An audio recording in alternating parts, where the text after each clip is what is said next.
Hi friends, बघा आपण conditional probability आणि ॲडिटिव्ह प्रॉपर्टीवरचे एक्झाम्पल्स बघत होतो. आता आपलं नेक्स्ट एक्झाम्पल आहे, if the independent random variable S if the independent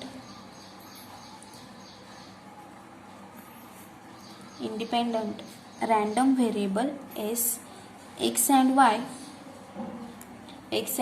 are binomially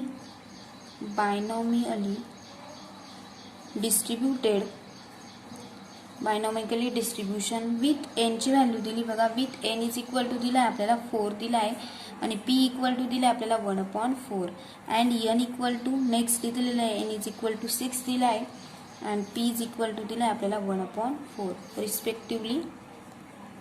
then find probability of x minus y is equal to 0 and second find करायचं आहे probability of x plus y कसं दाखवायचं आहे greater than 1. ह्या पद्धतीने solution z is equal to काय असतं बघा. z इक्वल टू बायनॉमियल मध्ये x plus y follows to binomial काय असतो, बायनॉमियल ऑफ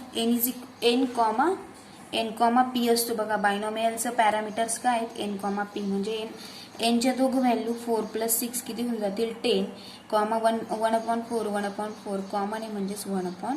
ह्या पद्धतीने म्हणजेच नेक्स्ट प्रॉबॅबिलिटी ऑफ आता आपण z is equal to 2 value घेऊया. z इक्वल टू 2 तर z equal to z x equal to x घेतो ना त्या पद्धतीने z इक्वल टू z म्हणजेच 10z म्हणजेच NCZ 1/4 raise to z into काय मिळेल 3/4 raise to 10 - z.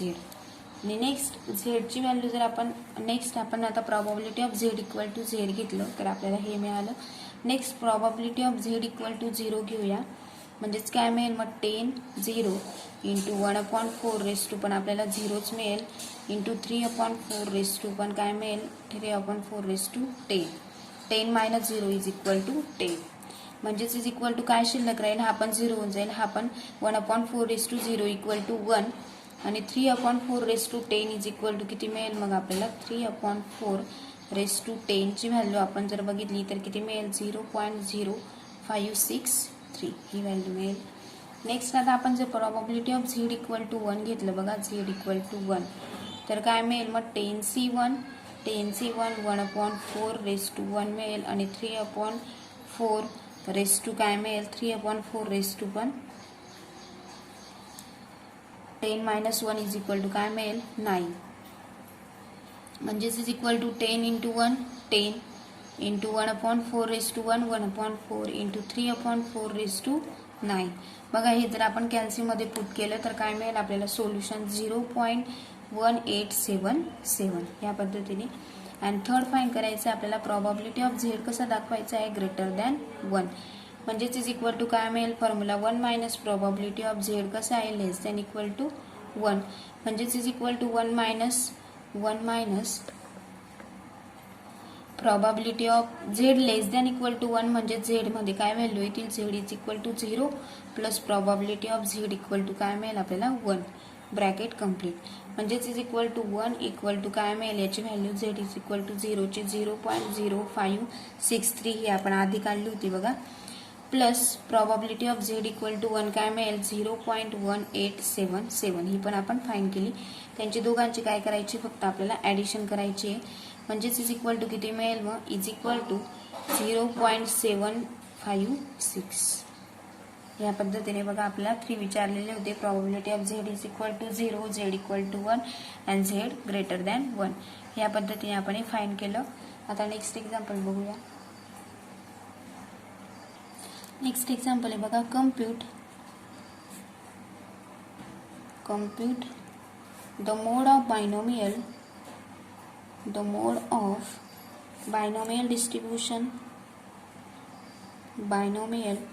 Distribution if first find करायचं आहे n इक्वल टू 7 दिलेलं आहे and p is equal to 1/2 दिलं आहे बघा. अँड सेकंड फाइंड करायचं आहे आपल्याला.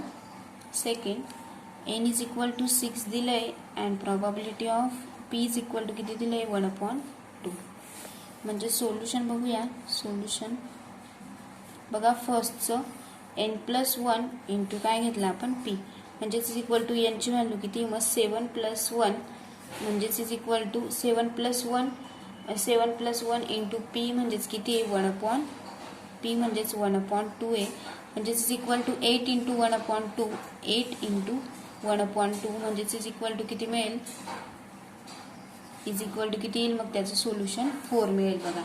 म्हणजेच फर्स्टचं सोल्युशन काय मिळालं 4, म्हणजेच n+1 into p is an integer. काय मिळालं मग is an integer. Hence mode काय मिळाला मग हेन्स मोड इज 3 and 4, म्हणजे त्याचा मिड असतो बघा मोड इज काय मिळाला 3 and 4. नेक्स्ट सेकंड फाइंड करायचे. एन ची व्हॅल्यू 6 दिलेली आहे आणि पी ची 1/2. मग second n+1 into p is equal to 6+1 into काय असेल 1/2. एन ची व्हॅल्यू 6 पुट केली, n+1 6+1 इंटू 1/2 म्हणजेच इज इक्वल टू 7 इंटू 1/2 म्हणजेच इज इक्वल टू किती मिळेल 3.5. 7च्या हाफ म्हणजेच 3.5 मिळेल. म्हणजेच देअरफॉर ते आपल्याला इंटिग्रल पार्टमध्ये मिळालं बघा. म्हणजे ही कशी पूर्ण संख्या मिळाली, पूर्ण 4 मिळाली ह्या पद्धतीने. इथं कसं आहे इंटिग्रल पार्ट म्हणजेच 3च्या आधीचा इंटिग्रल पार्ट ह्या पद्धतीने मिळालं, म्हणजेच हे काय होणार नॉट अन इंटिजर नाही होणार ते. म्हणजेच n+1 into p is not an integer, is not an integer. म्हणजेच हेन्स मोड इक्वल टू किती मिळेल मग हेन्स मोड इक्वल टू काय असतो 3, म्हणजे पूर्ण इंटिग्रल पार्टच मोड असतो बघा. मोड इज इक्वल टू काय मिळालं मग 3 इंटिग्रल पार्ट ऑफ 3.4चा काय मिळाला मग 3 integral part of 3.4. Next example बघूया आता. नेक्स्ट एक्झाम्पल आहे बघा. How many tosses of a coin, how many tosses of a coin are needed so that the probability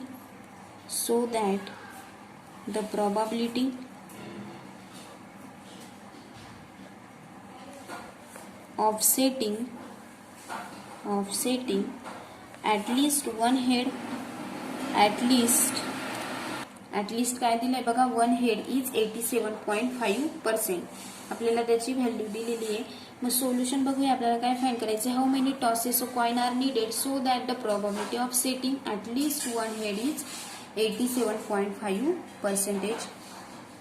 solution p is equal to किती दिले, P equal to काय असतं 1/2. Q ची पण व्हॅल्यू माहिती आहे आपल्याला 1/2 असतो. Probability of x greater than equal to 1 म्हणजेच याची व्हॅल्यू काय दिलेली आहे ॲटलिस्ट 1 म्हणजेच ग्रेटर दॅन इक्वल टू 1 हे काय दिलेलं आहे 87.5 म्हणजेच इज इक्वल टू काय मिळेल 0.875 मिळेल बघा.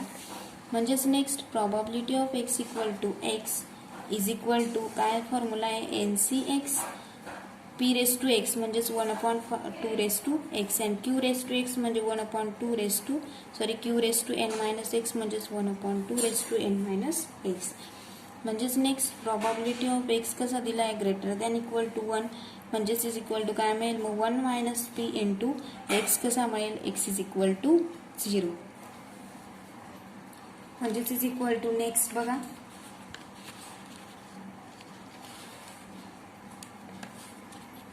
म्हणजेच इज इक्वल टू याची व्हॅल्यू दिलेली आहे 0.875 is equal to 1 minus P as it is आणि probability of X equal to 0 म्हणजेच implies by probability of X equal to 0 is equal to काय मिळेल मग 1 मायनस पी, पी म्हणजे काय दिलंय 1/2 1 मायनस 1/2 इज इक्वल टू आणि याच्यामधून ते सबस्ट्रॅक्ट करायचं किती मिळेल मग 0.125 मिळेल बघा.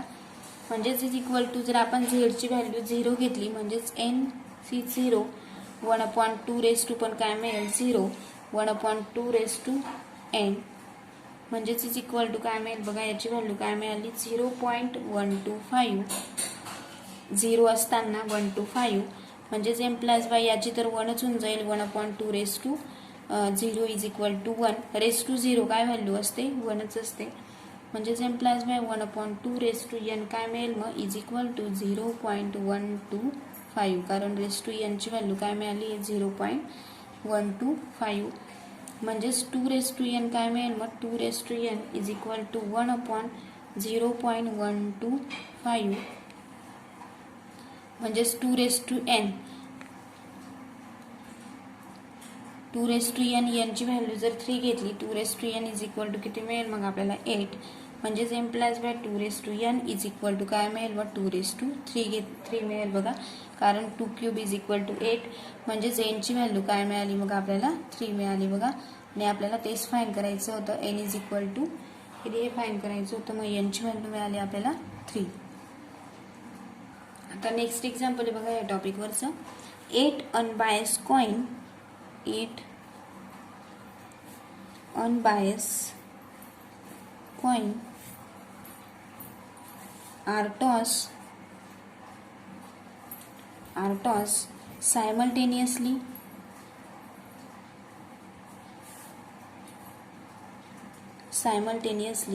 find the probability